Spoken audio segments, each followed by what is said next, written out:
Hello, everybody, and welcome to the podcast on the Management Publication of the Year Awards. I'm Anne Francke, the Chief Executive of the Chartered Management Institute, and I'm absolutely delighted to be able to shed a spotlight on this year's awards. Now, management publications, as well as their authors and the thinkers behind them, play a vital role in pushing forward our understanding of the art and science of management and driving real, tangible change and value. We know that 50% of the UK's productivity gap, for example, with the USA, is primarily linked to management capability. So developing management and leadership skills is incredibly important. It's absolutely vital for the growth and productivity of our economy. So in 2024, the CMI, the British Academy of Management, and the Chartered Association of Business Schools joined together to launch the first ever Management Publication of the Year Awards. Our three organizations wanted to recognize the business and management research with the most potential to inform policy, business, and third sector best practices.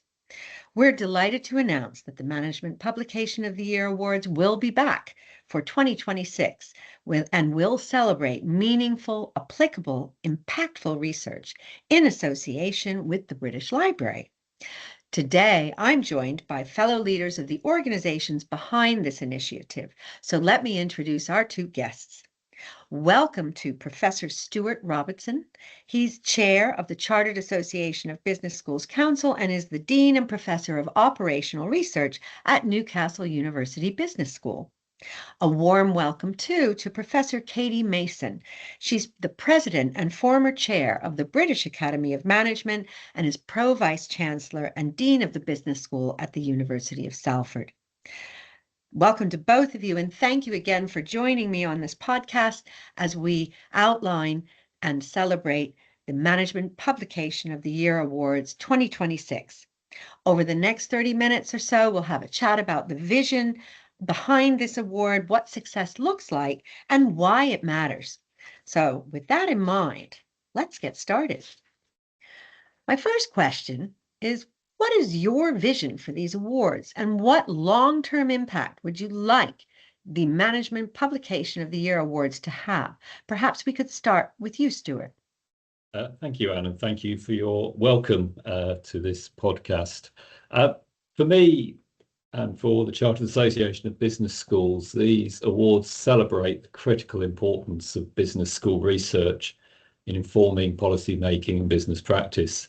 So they celebrate research that is accessible to business leaders and demonstrates particularly the close relationship there is between business schools and business. So if we look at it in the longer term, our hope is that through these awards, we will encourage business schools even more to pay attention to making research accessible to businesses and to government, and that will help strengthen the visibility, reach, and impact of the research business schools are doing. Mm-hmm. That's super important, and we know that it is very, very important that we actually increase management best practice in businesses, and of course, business schools are great centers for that excellence. And Katy, what's your perspective? I do think that the way we've thought about what research is in business schools has been changing over the past 5 years, and also the way that we collaborate and produce new knowledge with partners. So many of our academics now are not just observing what's happening, but they're working with in collaboration to co-produce new knowledge. And that means that we've got a very exciting landscape. First of all, the genuine value of the production of research is now much more accessible and meaningful to those users of research because the knowledge co-produced. I think business and management scholars have been guilty of using very technical language sometimes, and that can make it inaccessible, difficult to understand, difficult to put into action. And so we're very much in a space where with co-produced knowledge, we can produce different formats of, if you like, the findings or the insights or the theories that help us work out how to act in different places, different spaces, and to achieve different ends. And so your insight there, Anne, about the productivity gap is really important because that's brought in supply chain scholars, it's brought in those really trying to deal with digital transformation and the reshaping of work and all the management implications of that. And so that our ability to move at pace, understand what works, and help a broader community really embrace those changes is very, very important. Absolutely. And what I would say from CMI's perspective is that what's great about these awards is that although we come at it from slightly different angles, we have very, very common goals. So Stewart mentioned, let's celebrate that excellence. Let's celebrate the centers of excellence that businesses and business and management schools can contribute. And let's create even closer ties between them to make sure that businesses actually implement those best practices. And Katy, what you've said is let's celebrate partnership and collaboration and the ability to move at pace. And I think if we work together at making this research much more accessible to businesses, we'll be able to tackle some of those practical issues and problems. And that's where CMI's interest comes in. We want a better managed Britain. We want businesses to take up these management best practices and work in partnership and collaboration to address the many challenges such as technology adoption and productivity, but also the many opportunities we have to work together and thrive together. And that's really what makes us so excited about these awards. So what do you think, Stewart? How are these awards going to help business schools celebrate their contributions to government, to businesses, and indeed to society? I think the point for me is that business schools are already doing some really great work in this space and making a great contribution to the business, economy, society. I mean, the issue is that sometimes we just don't put that out there enough, and it's not clear to business what it is we're doing. So these awards to me are a great opportunity for us to take some of the best work that we're doing and to showcase it and to get it highlighted to the businesses that we're trying to engage with. And actually that in itself will mean that those businesses are more likely to take up that work. And we see the real benefits of business school research getting out into the workplace. Absolutely. That's a very important aspect you mentioned. And Katy, you referenced, for example, language and the accessibility of language and how using plainer language that most business people can understand helps bridge that divide. Are there other things that you think we can do to help make this more accessible and bring things closer together? I think there are many things we can do. In fact, there's been quite a significant change with the way academics have started to engage with social media. So you'll see a lot of researchers now posting their findings and insights on LinkedIn, using Instagram or TikTok, whatever it is. But it's more like we're in dialogue with the people that we're wanting to collaborate with the real challenges and how they're socialized in the media, you know. So we've had stories in the news about broken Britain, and that's not always the experience of our entrepreneurs who are really driving change, bringing about new ways of thinking about regional growth, small business development as not just a way of growing the economy, but as a lifestyle that's fulfilling and active and part of a community. And so I think that's a really fabulous recognition of, if you like, just us all pulling together in one direction. Absolutely. And that's some great additional examples, using social media more and using it well to spread the word and get people more interested in some of those practical aspects. I think that's some great examples there. Now, some exciting new categories this year as well. And maybe, Stewart, you can share some of that with us. Yep, absolutely. So last time we had just 3 categories. We're pleased to say we've now expanded that to 5 categories. So let me just tell you what those are. Sustainable futures, SME growth, social enterprise and innovation, that's one category, technological disruption, and inclusive work. So those are the 5 categories. And in addition, the judges are also going to select an award winner for the best innovation in research. And there will be, as for last time, out of all those categories, we will identify the overall management publication of the award, management publication of the year award winner. Mm-hmm. And those new categories, which I think are great, what do they signal? And the rest of the categories, what do they signal to us about the kind of research that's meaningful and impactful today? I think what they're particularly saying are that obviously we want business and management research to impact every facet of the economy and society. And so that is the reason for the range of categories that we're working to.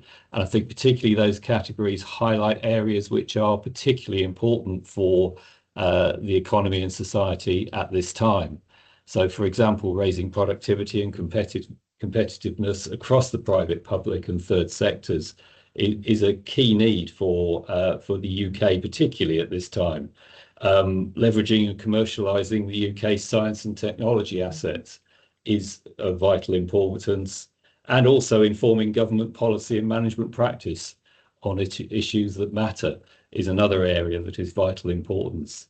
So really, we see these categories as emerging from the needs of economy and society, and ensuring that we identify how work in business schools is contributing to that. Absolutely. And of course, when it comes to the newer categories, technological disruption, obviously AI is on everybody's lips, and I imagine there's plenty of disruption going on in that category, and I'm sure that there'll be some super interesting research contributions there, and of course in other categories as well. But I think the new additions, also the award Innovation in Research, to just acknowledge impactful research as well as publications, is a great addition. So thank you for that. And Katy, you mentioned social media before. Tell us a little bit about the formats that this could take. Is it just the academic journals that we're looking at, or what else are we looking at here? So interestingly, much of this work may be published in academic journals, but we're not looking for submissions that is the traditional journal paper format. Mm-hmm. We're actually trying to move away from that. Mm-hmm. So we're thinking about how do bodies of work come together, and maybe they're represented in a book. It could be an ebook, or it could be a traditional format book.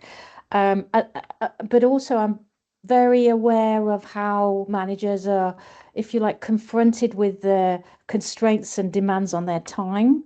So we need formats that make information and insights accessible in a really, really instant way. And then they can go backwards and engage with the deeper material and insight once they've got a flavour of what it is that they're engaging with, and what the opportunities are to think differently, or to think with other people, or to think about new contexts. So podcast series, blog series, films, anything that makes this body of work that people have been working on. They may have been working on it individually, they may have been working on it as a team, but that brings, if you like, a body of knowledge together and makes it accessible. That's what we're really looking for, because we're interested in here on how we get that knowledge out to a broader audience, make it meaningful and make it valuable and useful. Absolutely. And I know that I recall some of the wonderful entries last year. It was a multimedia approach, right? So Absolutely. As you said, it wasn't just the book, it was the book and the podcast and being on TikTok and doing a series of newspaper articles and doing all of that just with your one piece of research, and taking that multimedia approach to reach the maximum number of people, and therefore maximize the impact that your research could have, right? And I think that's so important in today's world. And if I could just speak to that a little bit. So academic audiences are used to doing, if you like, long, slow research. So a research project can typically take 5 years. But because of the speed of the economy, and as you were saying, digital disruption, we now need to get findings out quickly, and we now need to communicate quickly, and we now need to, if you like, it's research in action rather than the total piece of the research. And I think your observations around that are very pertinent to this format change that we're really putting front and center of these awards. Super. And that bridges beautifully to my next question, which was all going to be about research in action, research that moves the dial. What does that actually look like in practice? Stewart, do you have thoughts on that? I think it's primarily research that is innovative, and therefore leads to new insights, new evidence, and provides new ways of thinking. It has to be presented in a way that is accessible to managers and policymakers, very much as Katy has been saying, using new formats. And one thing that is clear to us is most managers and policymakers don't spend time reading journal articles, which will feel very inaccessible to many, but they will engage with these wider formats that we're talking about. So ultimately, research that moves the dial is research that actually changes the way the world of practice works. And this is precisely the type of entry that we're looking for. Yeah, that research that changes the way the world of practice works. I love that. Katy, anything to add? Yeah, I mean it's been really interested in the direction of travel. So if you look at government policy and where investments in research have been made, business and management scholars have benefited from some of that, and that has really pushed us towards, if you like, interdisciplinary research. So sometimes we're working with people from very different disciplines, from STEM subjects, or from health subjects. And we're really thinking about the organization, the productivity, the digital transformation challenges, all those things that are actually so fundamental to making innovation work in our economy. And I think those sorts of collaborations give us unique opportunity to do bite-size delivery of insight so that people can process it in a very busy day where they have a million other things to do, but they're keeping their mind open to innovative thinking. They're creating, if you like, sometimes a digital community where they're then on feeds that attract them to more ideas and more openness and ways of being in the world. And, as you said, Anne, fundamentally, management and leadership is so important for our economy. We can invest in as much tech as we like, but unless we've got those skills in place, unless we're developing constantly, then we're going to become stuck as an economy.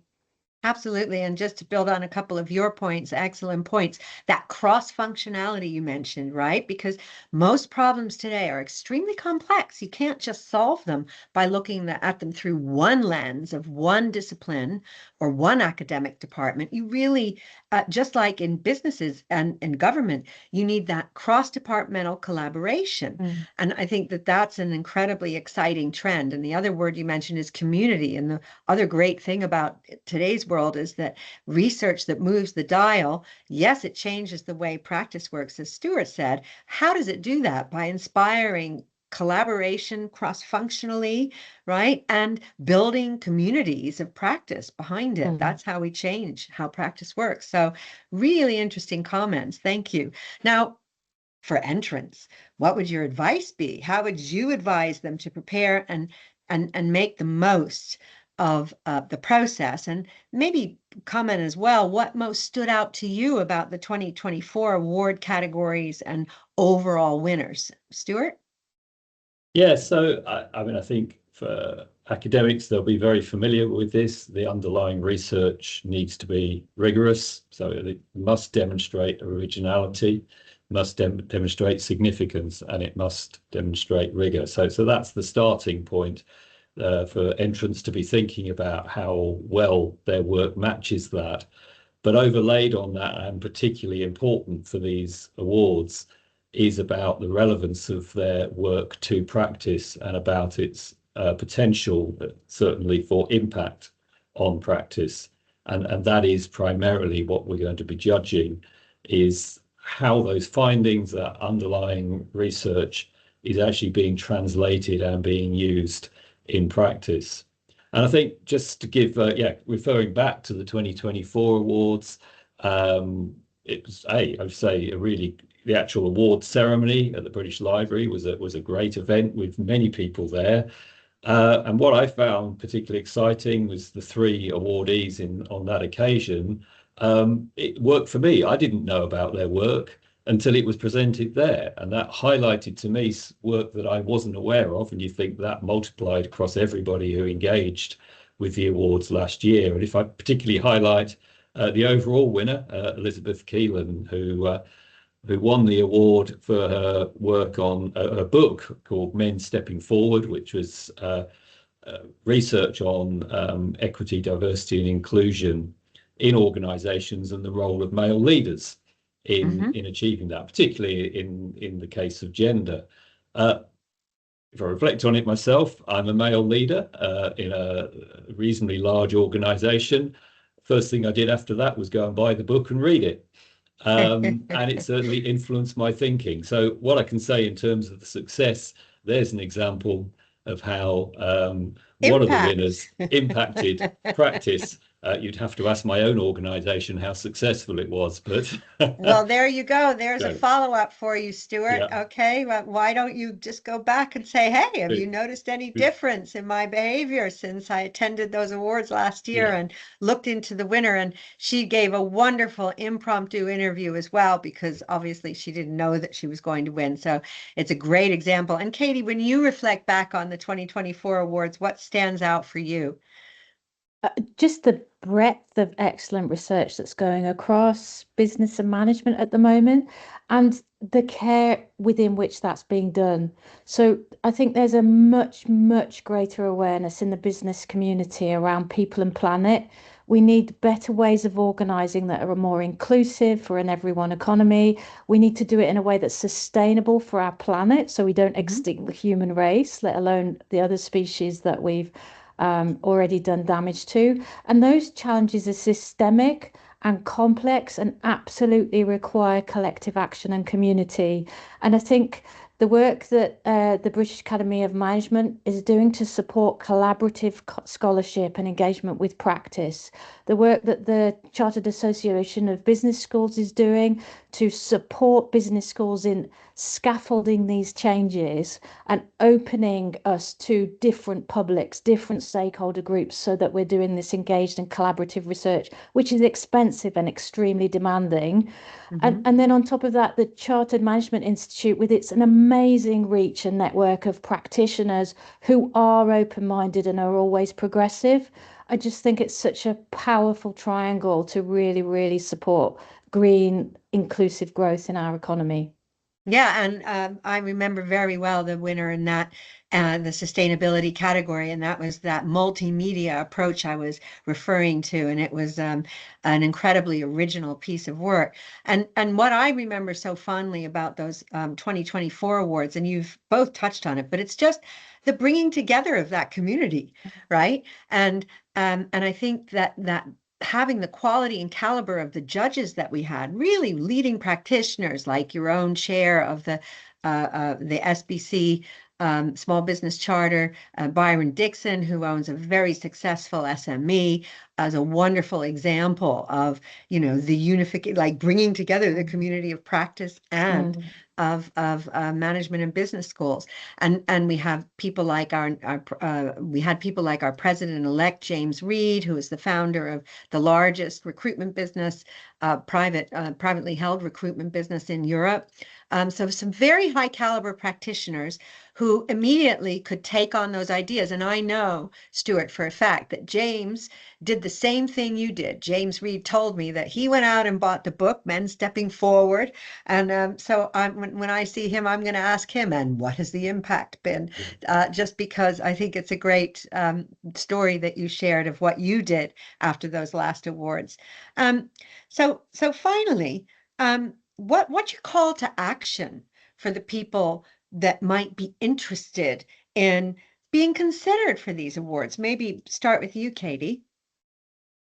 Oh, I think there's so many opportunities here. So I guess some people have been blogging already in the academic community, and they're doing that around the research that they've been working hard on, the underpinning research that they've been working hard on. So I would say, think about your team and who's doing what in your team. Think about how you can bring it together in a holistic body of work, and think about who you want to communicate to. So which are the particular groups within the practice community or the policy community where you think your insights can generate real change or alternative ways of thinking?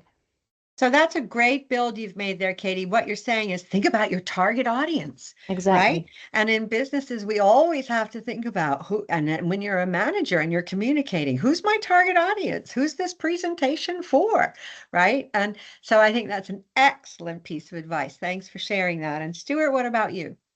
Well, I think two levels. First, the individual level.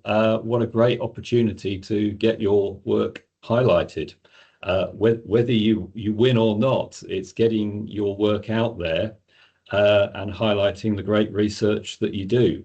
If you're lucky and you win and it's a book, you might even get a bit more money because it seems we all go out and buy it straight afterwards. But more seriously, it's so important now for academics to be demonstrating that their work is not just getting published in journals and getting citations at academic impact, but it's the impact outside of academia that is so important for individuals, their career trajectories, their recognition as academics.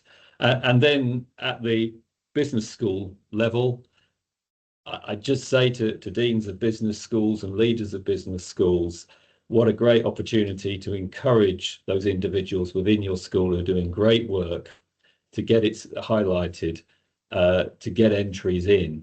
And also what a great opportunity for your business school to be recognised as well for the great work that it's doing. Absolutely. And so for me, I would just encourage everybody who is eligible to enter. You will increase your own community, you will increase your own visibility, you will increase your own impact and build your network, as well as shining a spotlight on the work that you, your colleagues, and your institutions do. And I also look at it as another way of highlighting something we touched on at the very beginning, which is management and leadership is only going to get more and more important. And all of these trends, whether it's growth and productivity, whether it's the ethical and useful adoption of AI, whether it's preserving the planet and coming up with commercially viable and successful sustainability strategies, all of that depends on having outstanding management and leadership. We need much more of it, not less of it. So please help us raise the visibility of its importance by entering these awards. So once again, I want to say a huge thank you to everybody for joining us today. And of course, an extra special thank you to our guests. First to Professor Katy Mason, President of the British Academy of Management and Pro-Vice Chancellor and Dean of Salford Business School. And then a huge thanks as well to Professor Stewart Robinson, Chair of the Chartered Association Business Schools Council and Dean and Professor of Operational Research at Newcastle University of Business School. And I'll look forward to seeing all of you, as well as those special guests, at the 2026 awards. Thanks for joining us.